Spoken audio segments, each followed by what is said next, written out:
Osaka station के बाहर आ गया हूँ। आईफोन 70 प्रो मैक्स, ये है प्राइस प्रो मैक्स की। और यहाँ पे काफ़ी सारे एप्पल की चीज़ें हैं। डेमो लेना है, यहाँ पे कुछ लोगों को दे रहे हैं। तो यहाँ पे उन्होंने रजिस्ट्रेशन करने को बोला है, तो वहाँ पे एप्पल अकाउंट मांग रहे हैं। रिस्ट वॉचेस है और यहाँ का मैं पूरा दिन भी वीडियो बनाऊँ तो कम है।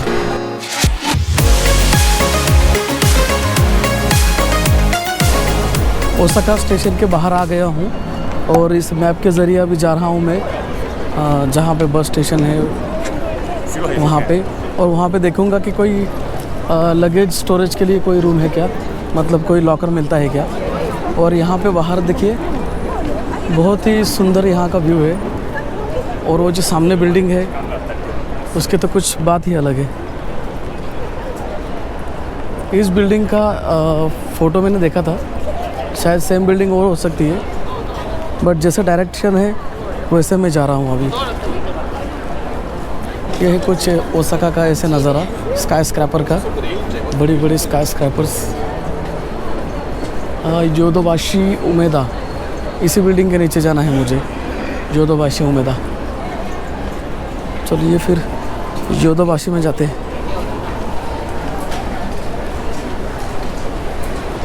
योदोबाशी टावर की तरफ मैं जा रहा था, बट लेफ़्ट की तरफ देखा तो मैंने यहाँ पे एक एप्पल स्टोर दिखा, तो सोचा क्यों ना यहाँ पे थोड़ी सी विज़िट करते चलूँ।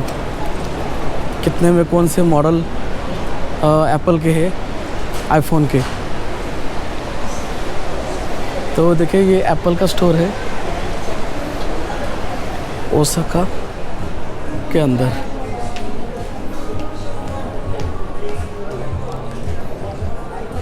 ऐसा ये देखिए आईफोन 70 प्रो मैक्स।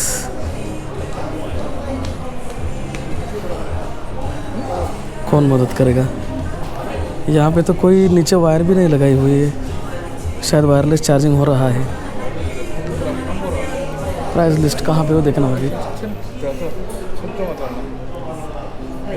जल्द ही लूँगा इसे मैं। नेक्स्ट मॉडल जो 18 आने वाला है वो। अब देखिए प्राइजेस नहीं है।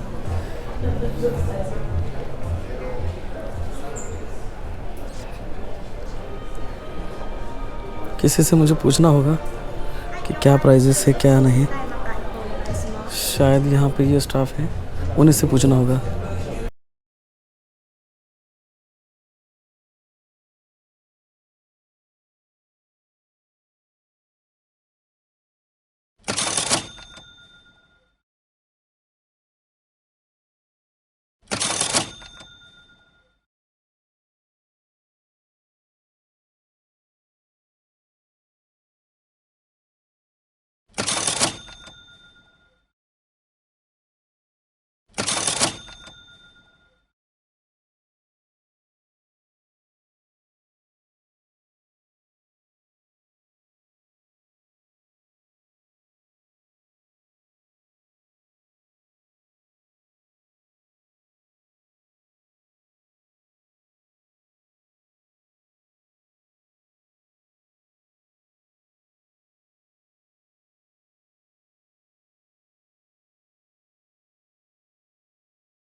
और ये जापान का आईफोन का ऑथराइज सेंटर है, कोई थर्ड पार्टी नहीं है। जापान ओसाका सभी यहाँ पे ये देखिए लैपटॉप्स है। यहाँ पे जापान वेरिएंट के है, ये जापानीज़ लैंग्वेज में भी कीबोर्ड है और इंग्लिश में भी है। छोटे छोटे बिल्कुल बढ़िया से लैपटॉप, बहुत ही पतले। और यहाँ पे काफ़ी सारे एप्पल की चीज़ें हैं, जैसे लैपटॉप, आईपैड और बहुत सारे ऐसे जो एप्पल रिलेटेड है।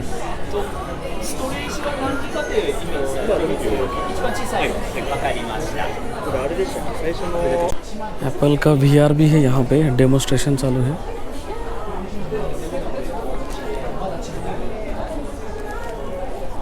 विजन प्रो नाम से है।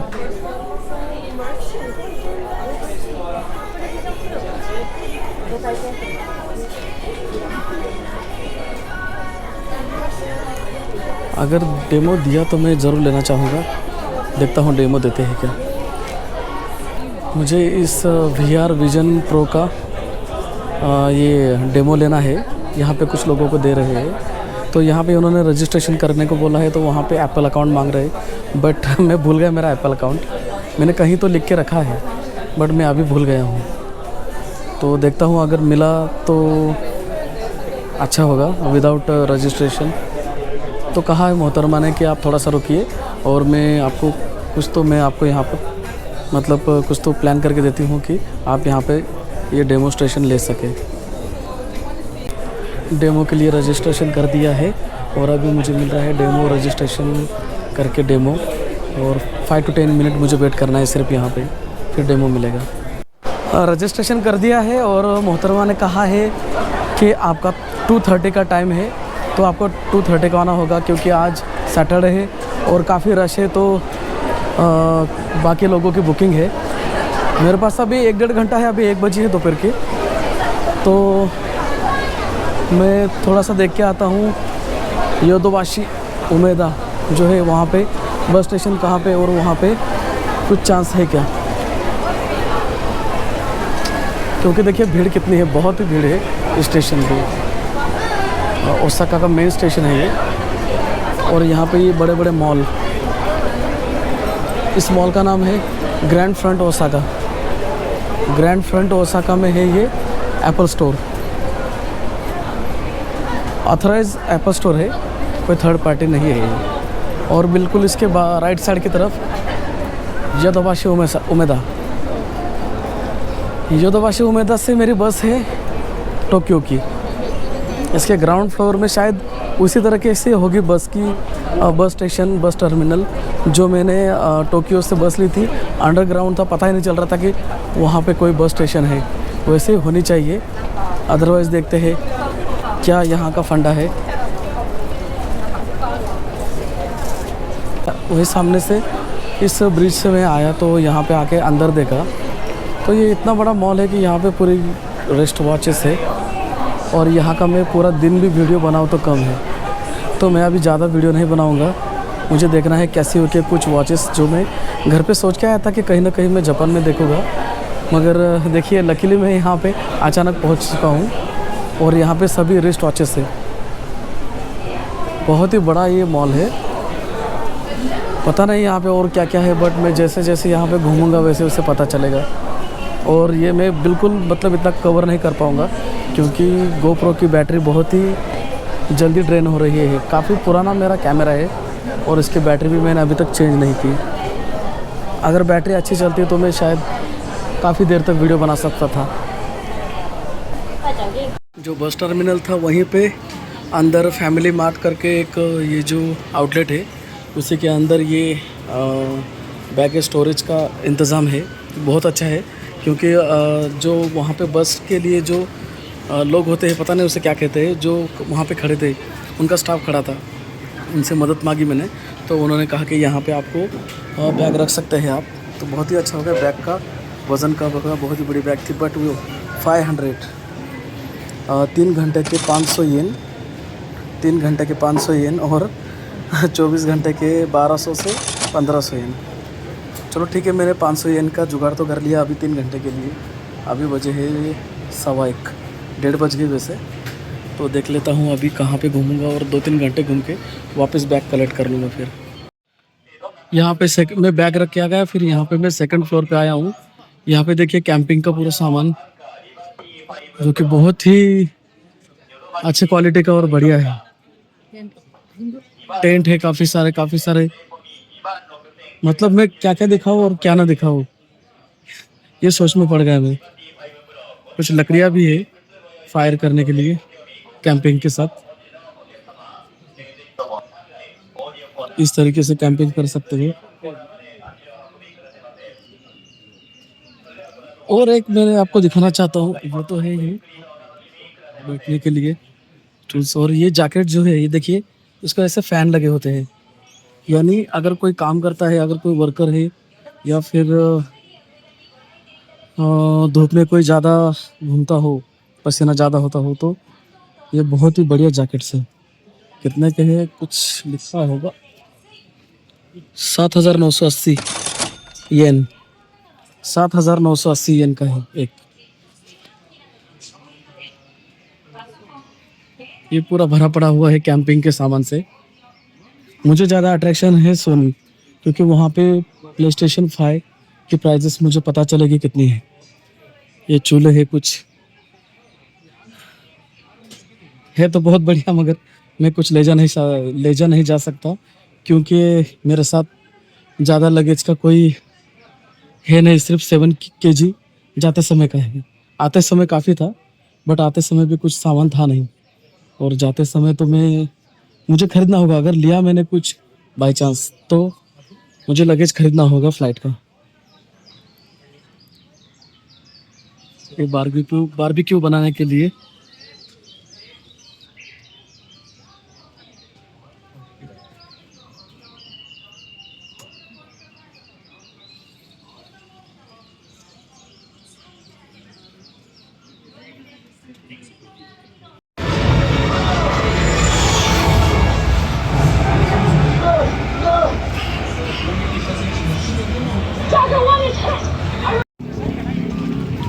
टोक्यो जैसा यहाँ पे भी ओसाका में एक क्रॉसिंग है।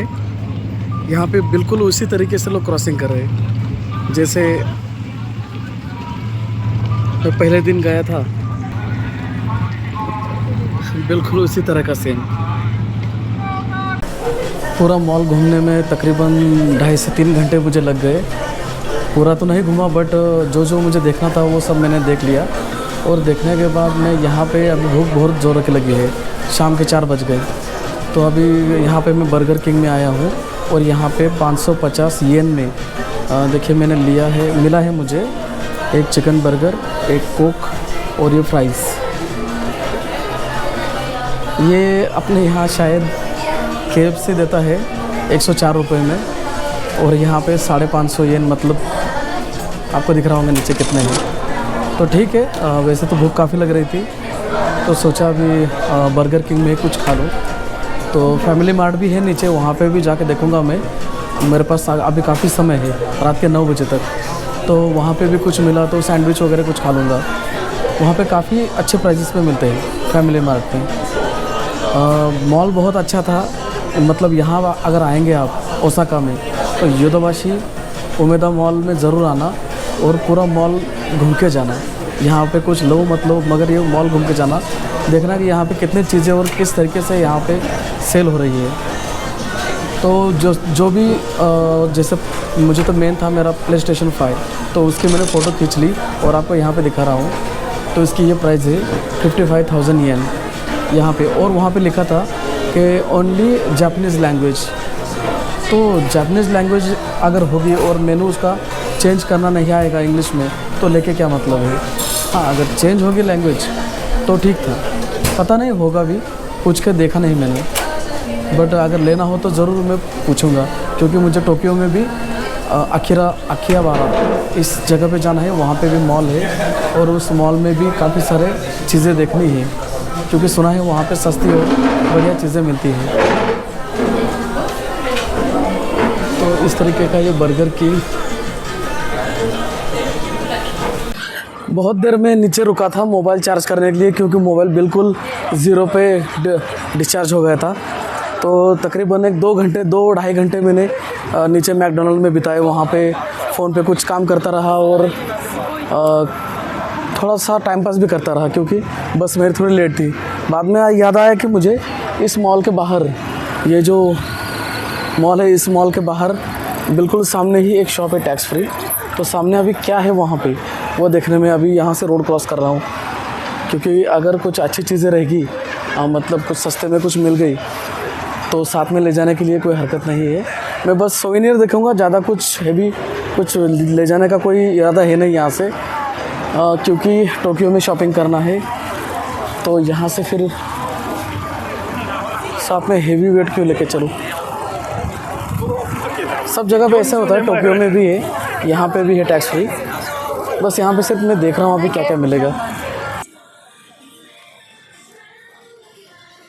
अगर गर्मी हो तो ये जो पंखा ही फैन है ये 2480 येन का है। और इसमें एक छोटी साइज है 980 येन का। तो क्या है टैक्स फ्री? बॉडी मेंट, पता नहीं क्या क्या है, कुछ अजीब चीज़ है। लेने को तो ले लूँ मगर लेने के बाद अगर मैंने पी और अच्छी नहीं लगी तो फिर फेंकना पड़ेगी मुझे। कंडीशनिंग ड्रिंक, और पता नहीं मन नहीं कर रहा लेने का। यहाँ पे ग्रीन टी भी काफ़ी पीते लोग ऐसे टाइप में, और बहुत ही यहाँ पे कल्चर है मतलब ग्रीन टी पीने का।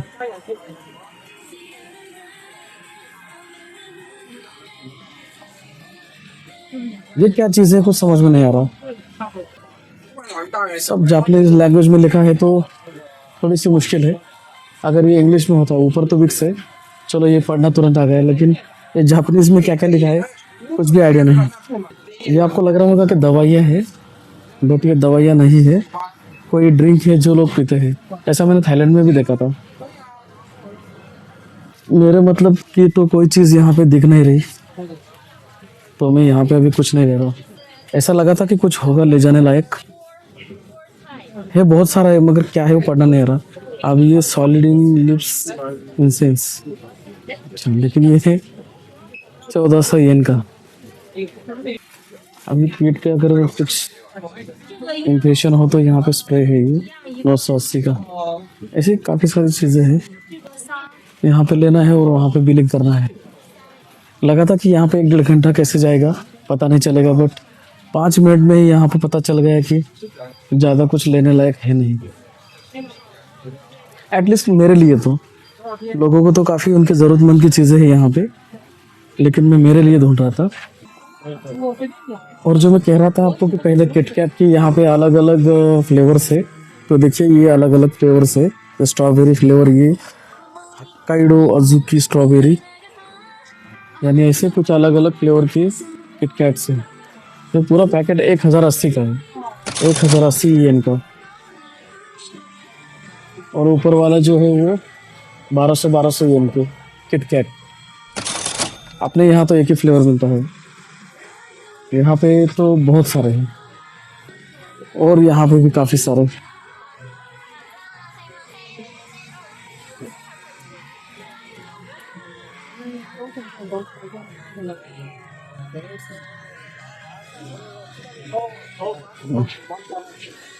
मैंने कहीं तो पानी की बोतल देखी थी, देख लेता हूँ कितने की है यहाँ पे, या फिर अंदर फैमिली मार्ट में ले लूँगा, वहाँ पे भी ठंडी है। कुछ था नहीं लेने के लिए ज़्यादा, तो फिर मैंने सिर्फ एक 2 लीटर की पानी की बोतल ले ली जो 105 येन की थी। तो ये पानी की बोतल ले ली, और जो मेरे पास 7 लीटर की बोतल है उसमें उसको रिफ़िल कर ली। बाकी जो बचा है जितना हो सके उतना पीने की कोशिश करूँगा, और वैसे बस में भी लेके बैठ सकता हूँ, इसलिए मैंने 2 लीटर की ले ली। तो अब यहाँ थोड़ा वेट करके, एक आधा घंटा वेट करके फिर जाएंगे बाहर बस जहाँ पे ये बस का वेटिंग एरिया ही है। यहाँ पे लिस्ट भी पीछे आ रही, देखिए आप टीवी पे, वहाँ पे दिख रहा है कौन सी बस कब आएगी कब जाएगी। तो बाहर जाने के बाद वहाँ पे एक प्लेटफॉर्म है, टोक्यो के जैसा नहीं है क्योंकि टोक्यो में अंडरग्राउंड था, बिल्कुल समझ में नहीं आया था। वो तो बाहर ही रोड पे, तो जाके फिर वहाँ से बस में बैठ जाऊँगा।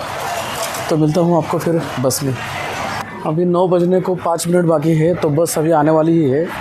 तो देखिए ये कोई अंडरग्राउंड में नहीं है बस टर्मिनल, तो बाहर की तरफ ऐसे बढ़िया सा टर्मिनल है, क्योंकि अगर अंडरग्राउंड हो तो क्या पता चलेगा कहाँ है क्या है। ऐसा अगर खुले में रहेगा तो पता भी चलता है कि हाँ भाई यहाँ बस टर्मिनल है, और यहाँ पे लोगो भी दिया है, देखिए ये बस का बस टर्मिनल करके। ऐसे डायरेक्शन में अगर हो तो लोगों को पता चल जाता है तुरंत ही यहाँ पे है। नहीं तो मैं परसों जो टोक्यो में था तो बस टर्मिनल ढूंढते ढूंढते 2-3 घंटे चले गए वहाँ पे, बहुत ही परेशान हो गया था। तो अभी यहाँ पे बस आएगी और यहाँ से फिर निकलेंगे टोक्यो के लिए। जैसा कि मैंने कहा था बस आने वाली ही है, तो आ गई है बस। इस बस में सफ़र होने वाला है मेरा टोक्यो का। तो अभी एंट्री कर लेता हूँ बस के लिए। लाइन लगी है मगर कोई दिक्कत नहीं, क्योंकि हर एक को अपना अपना सीट नंबर दिया होता है और सीट नंबर पर बैठना होता है।